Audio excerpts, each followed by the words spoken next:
A family staged a festive party to seize a massive inheritance, but a hidden truth unveiled their scheme, sparking a bold stand for justice. My name is Sophia. I'm 28 years old, living in Chicago and working in senior financial consulting.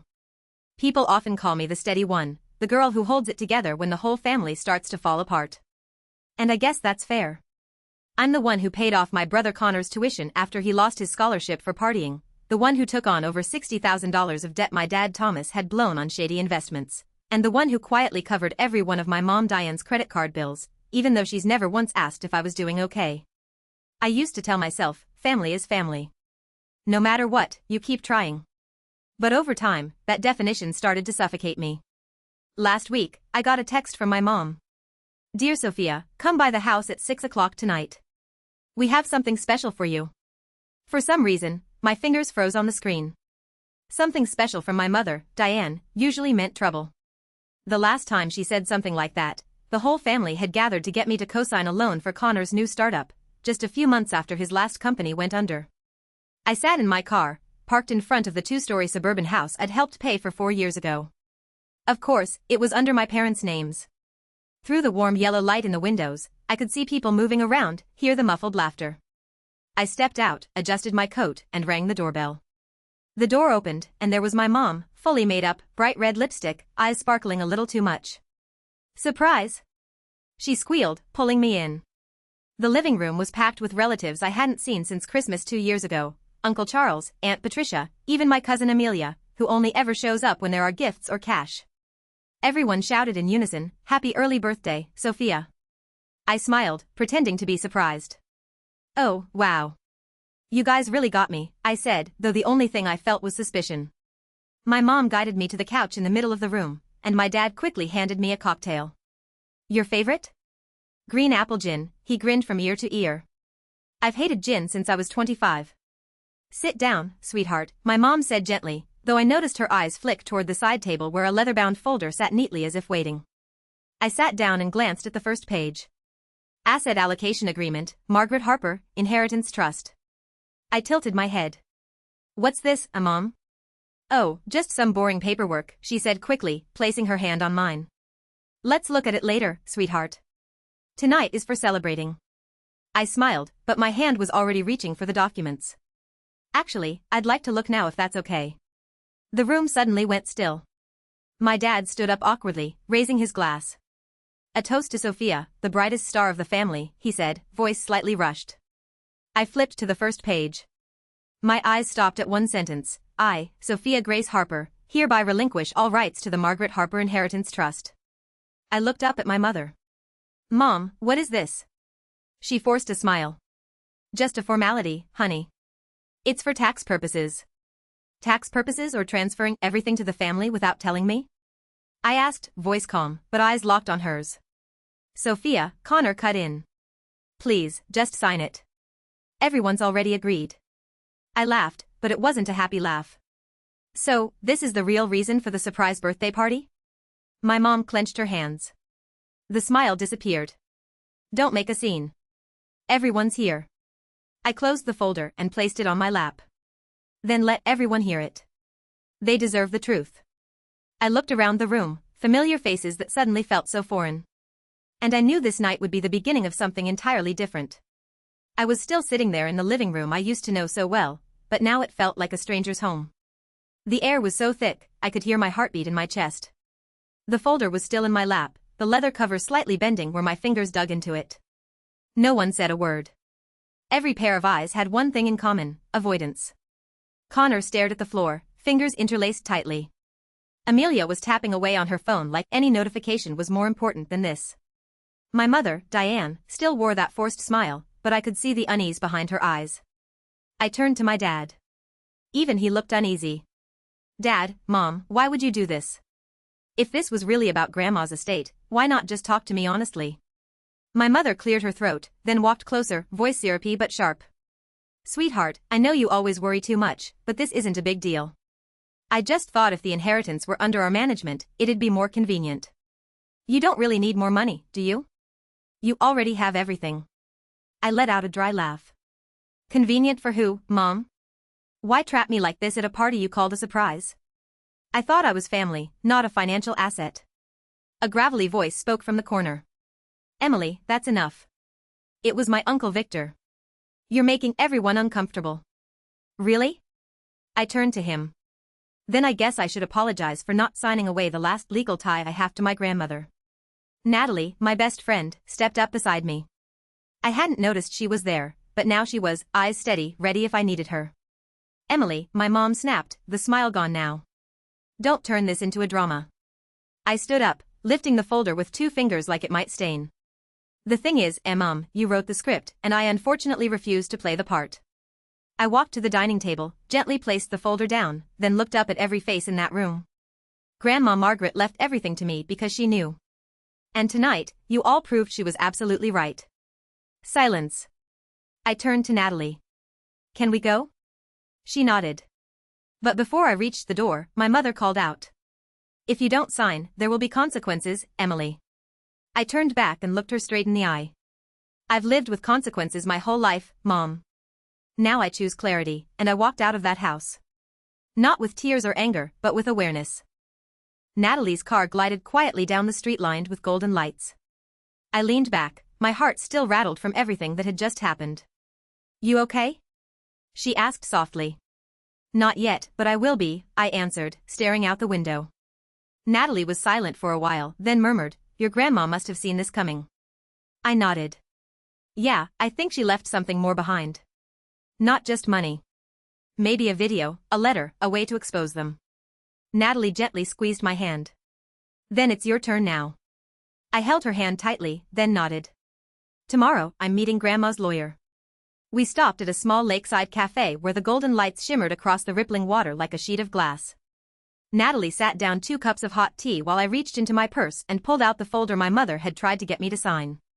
I flipped through the pages again, this time slowly, making sure I didn't miss a thing. It wasn't just the inheritance waiver. There were attachments too, a temporary power of attorney and a financial reallocation sheet which clearly stated that nearly 100% of my grandmother's assets would be transferred to a new trust, one managed by my parents. Natalie looked at me, her expression darkening. They weren't planning to give you a single dollar. I nodded. Not only that, they planned to use my name to make it all look legal. If I signed this, I'd basically be handing them the keys myself. She bit her lip, thinking. What about your grandmother's lawyer? You said you were going to reach out. I pulled out my phone and reopened the last message my grandmother Margaret had sent me just a week before she passed. Dear Emily, if things ever start to feel confusing, go see my attorney, Mr. Edward Mitchell. I left some things for you. I called the office first thing the next morning. A professional-sounding woman answered and scheduled an appointment for 10 a.m. I arrived 10 minutes early, heart pounding in my chest. The office was inside a classic red brick building in downtown Boston with large windows facing the park. Edward Mitchell was a calm, silver-haired man in his early 60s. He greeted me with a firm handshake and invited me into a room lined with law books. On the desk sat a thick envelope bearing my name, carefully sealed. Mrs. Margaret left a private video recording for you, he said, opening a drawer and taking out a USB drive. She also left additional documents related to the original trust, which your family is now trying to restructure. I took a deep breath. The video? Can I watch it now? He nodded, then plugged the USB into his computer. The screen lit up, and a familiar voice filled the room, slow, warm, slightly frail with age, but still sharp. Emily, if you're watching this, then things are unfolding just the way I feared. I sat upright, eyes locked on the screen. You've always been kind, the only grandchild who never asked for anything. That's why I want to protect you. I saw how your mother treated others, even me, using family as an excuse to take advantage, all in the name of sacrifice. I left you everything, not because you needed it, but because you deserve it. My hands clenched, eyes burning, as the screen switched to the trust's original terms. It clearly stated, if there was any attempt to force the heir to forfeit their rights, all assets would be automatically redirected to the charitable organizations she had named. Your family is unaware of this clause, Mr. Mitchell said. But if you give the word, I can activate it today. I looked at him and the video. Can I have a copy? Of course. He handed me a fresh USB. And there's one more recording. It's meant for the family. I took the device, heart pounding with mixed emotions. But then a plan began to take shape. I think it's time the whole family watched the video together. Natalie met me in the parking lot. I told her everything on the ride back. When I mentioned the video, her eyes lit up. You're going to show them? I nodded. Tonight, I'm hosting a small get-together right at that house. So, your surprise party becomes their surprise twist. I smiled. And this time, I'm the one writing the script. Once everyone was there, I'd play the video in front of them all. And if anyone still tried anything shady, that clause transferring 100% to charity was still waiting. They had no idea, but I knew better than ever that they were the ones being tested. That evening, I sent out a short round of texts. Mom, I've thought it over. Tomorrow, I'm inviting everyone to my apartment at 5 p.m. I'd like to resolve everything peacefully. The reply came almost instantly. Sweetheart, I knew you'd come around.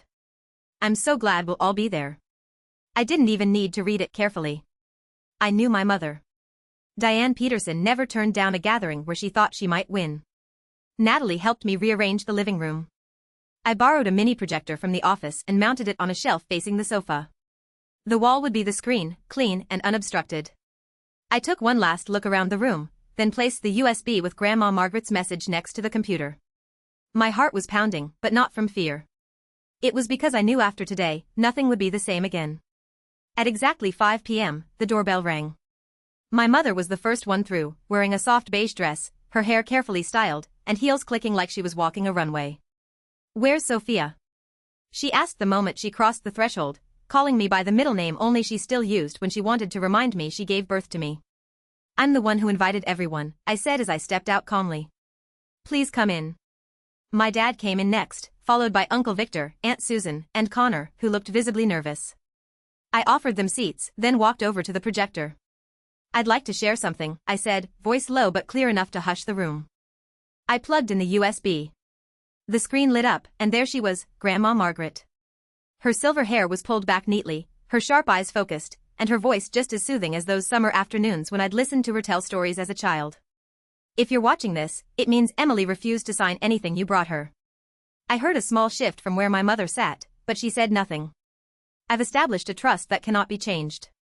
Everything I left belongs to Emily, the only grandchild who never demanded, never manipulated, and never disappointed me. Connor looked down. My mother shifted in her seat. My dad stared at the screen in disbelief. This trust has 3 clear conditions. 1. It's to be used only for personal living expenses, housing, healthcare, education. 2. It may be invested in independent ventures with no family ties. 3. It can be donated to verified charities.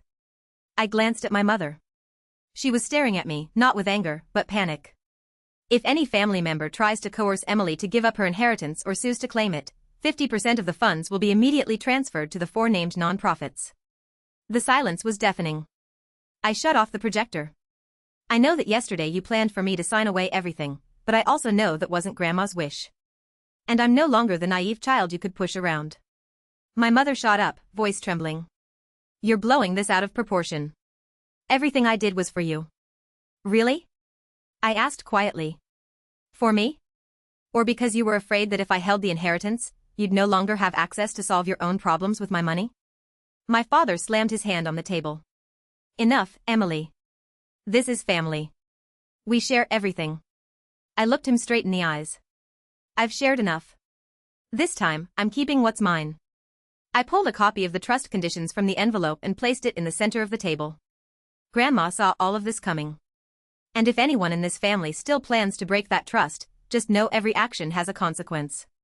My mother clutched her purse, her eyes darting, lost. You'll regret this. One day you'll need us. I nodded slowly. Maybe, but today I need something else. Respect. And I'm not trading that for any amount of money.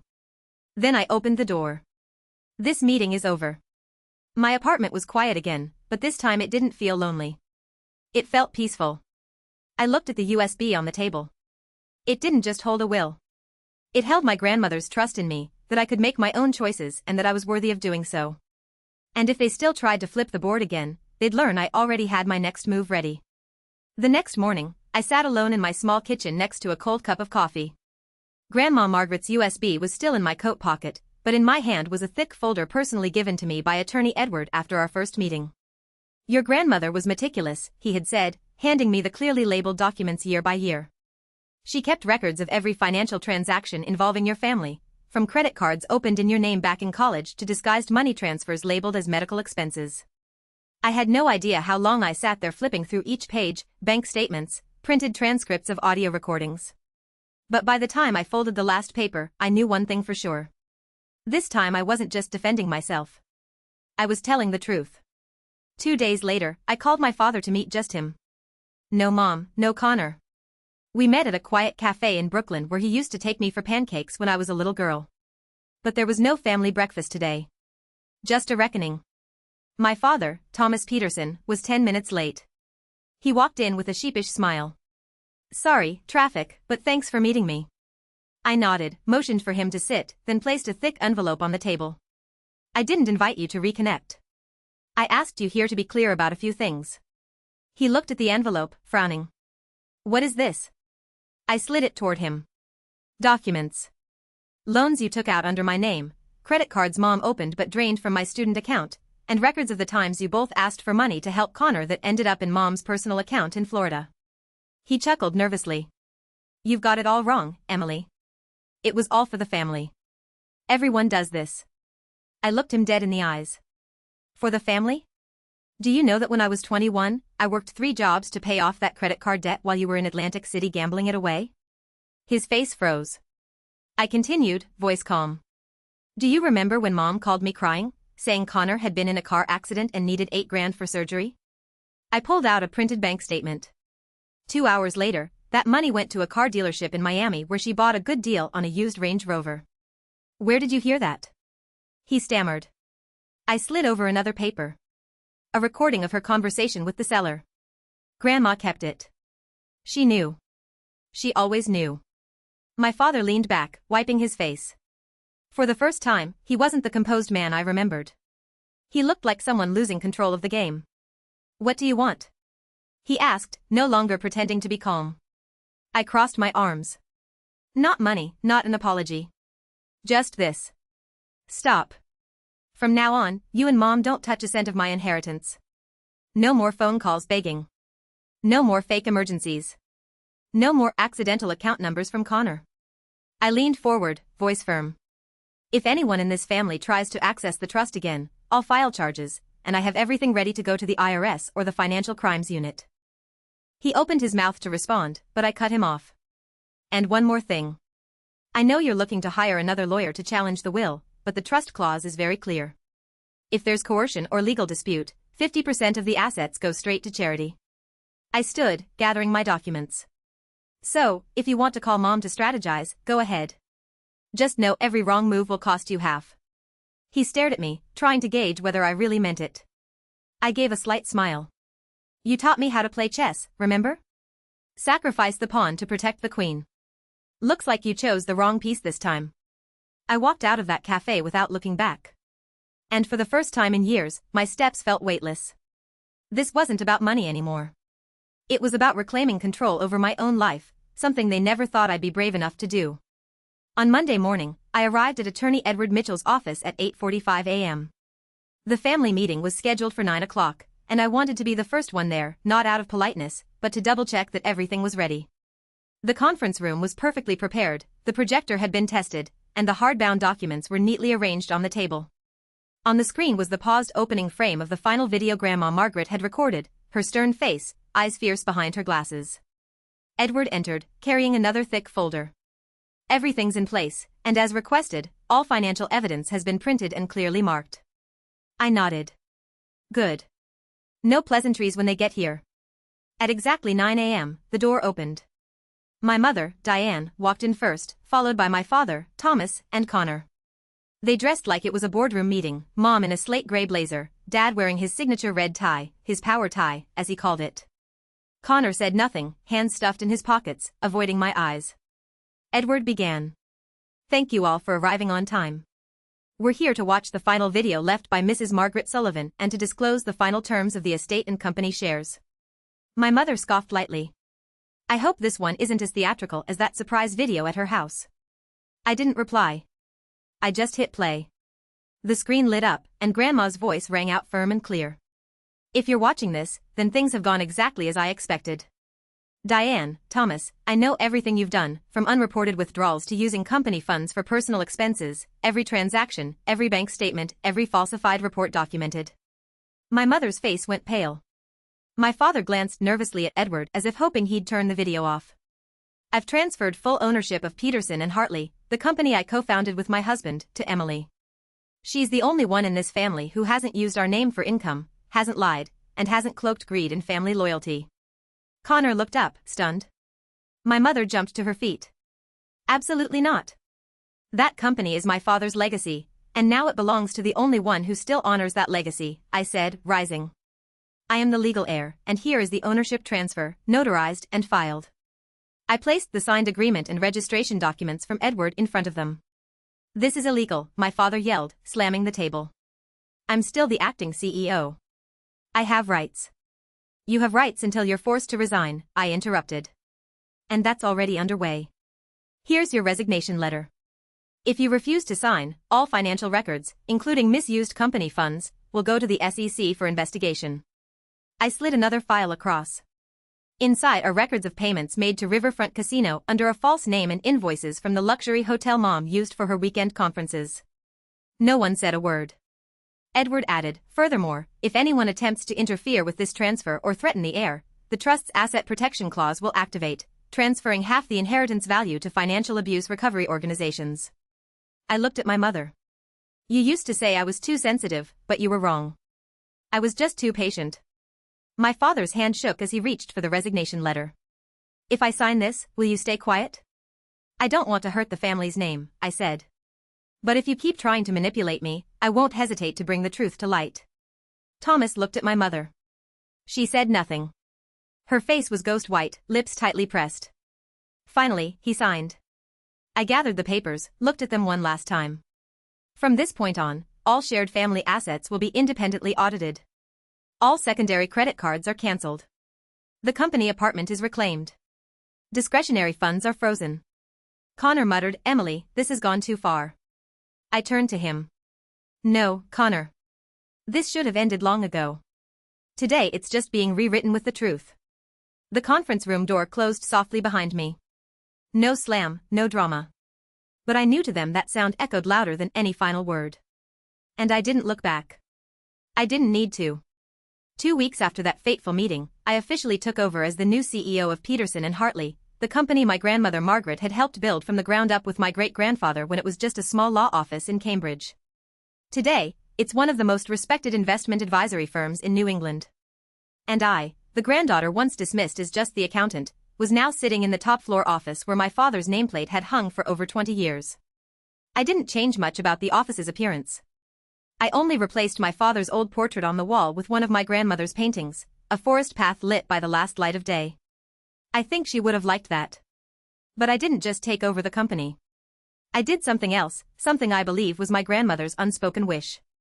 I founded the Margaret Sullivan Foundation, a non-profit dedicated to providing financial education for young people and counseling for those manipulated financially by their own families. Most of the foundation's budget came from 20% of the company's profits, something I wrote into a board resolution, which passed, though not without surprise. But I knew that once they understood the purpose, they'd come to appreciate it. That afternoon, I received a text from an unknown number. Emily, it's Mom. Your father just got out of the hospital. We need to talk. I took a few minutes before replying. Friday, 3 p.m., my office. They arrived on time. My mother looked as polished as ever, though she seemed tired. My father looked noticeably older, his face gaunt after a recent hospitalization for mild heart failure. The arrogance was gone, replaced maybe with fatigue from too many failed schemes. Emily, my mother began, we're not here to ask for money. We just want to hear from you. Clearly. I sat across from them. 2 small envelopes rested on the table. I'm not trying to shut you out forever, but I can't be the family's financial fallback anymore. I slid the envelopes toward them. Inside were lists, independent financial counseling centers and a treatment program for gambling and compulsive spending. I'm willing to pay for these if you're truly ready for a fresh start, but I won't write another check to patch over bad decisions. My mother hesitated. Do you think we're horrible people? I shook my head gently. I think you're people who never learned how to set boundaries, and worse, you never let me learn to set mine. My father spoke softly. I made mistakes. Not once, many times. But seeing you here, strong, in control, maybe that's the smartest thing your grandmother ever did. I didn't respond, not because I wasn't moved, but because I've learned not to base my future on someone else's remorse. They left quietly. No hugs, no further asks. That evening, I returned to the foundation office where a group of college students was setting up for a seminar on recognizing financial abuse within families. I stood in the back of the room, quietly observing. No one realized I was the founder, and I liked it that way. Natalie arrived late, carrying 2 bubble teas. Word is Connor's younger sister just signed up to volunteer. I smiled. Good. At least the next generation still has hope. She handed me a paper website draft for the foundation. What do you want under the About Us section? I paused for a moment, then wrote, we believe family should never be a place where you fear your finances, and real love never comes with a price tag. Natalie nodded, eyes lighting up. Perfect. Your grandma would be proud. I looked out the window where the city lights shimmered like Christmas. For the first time in years, I felt no tug-of-war between gratitude and guilt. I didn't owe anyone anything anymore. And at last, I was living a life that was fully mine. I used to think blood ties were sacred, unchangeable, that no matter how many times you were hurt, you kept forgiving because they were family. But the truth is, some ties only exist to weigh you down. And if you're never brave enough to let go, you'll stay trapped in an endless loop of self-sacrifice. That fall, as golden leaves blanketed the path leading to Peterson and Hartley's headquarters, I stepped into a new chapter. No more emergency calls, no more veiled texts about money, no more guilt each time I said no to someone who once called me the good girl. I lived in a modest apartment near Boston Common, nothing extravagant, but cozy enough that every night I came home, I no longer felt lost. On my bookshelf were new photos, me, Natalie, and the foundation's first team on a site visit in Vermont. Me and Connor sharing the stage for the first time at the company's restructuring announcement, me and myself, smiling into a mirror without pretending. One late evening after a seminar on breaking toxic ties in blood relationships, Natalie sat beside me, hands wrapped around a warm cup of tea. You think if your mom called again, would you answer? I stayed quiet for a moment, then shook my head. Not because I'm angry, but because I understand. Every time I open that door, I give them another chance to take what took me years to reclaim. Peace. Natalie nodded, her eyes following the soft glow of the ceiling lights. Your family didn't lose you over money. They lost you because they never learned how to keep someone who they thought would never leave. Her words stayed with me into the next day when I was invited to speak at a youth conference for those hurt by their own families. I walked up to the podium without a long speech, just a few notes and a truth I no longer hid. My name is Emily, and maybe the first thing I want you to know is you are not selfish for choosing to protect yourself. The room went silent. I went on, I used to be my parents' bottomless wallet, the successful one. But behind closed doors were midnight calls, guilt trips, if you don't help, what will happen to us? I gave more than money. I gave my trust, time, and youth trying to hold together something called family peace. But I learned peace built on guilt never lasts. I looked down at the front row where Connor sat quietly. He gave me a small nod, silent agreement. And then I realized, real family isn't who gave birth to you. It's who stays when you dare to live as your full self. That could be a college friend, a coworker who shares their lunch, or you who got back up, not for anyone else, but for yourself. As I stepped down, many in the audience stood and applauded. Not because I was a CEO, but because I had once chosen to let go so I could begin again. That night, I sat alone at the foundation office, watching the street lights fade. On the desk was my grandmother's final handwritten letter, never made public.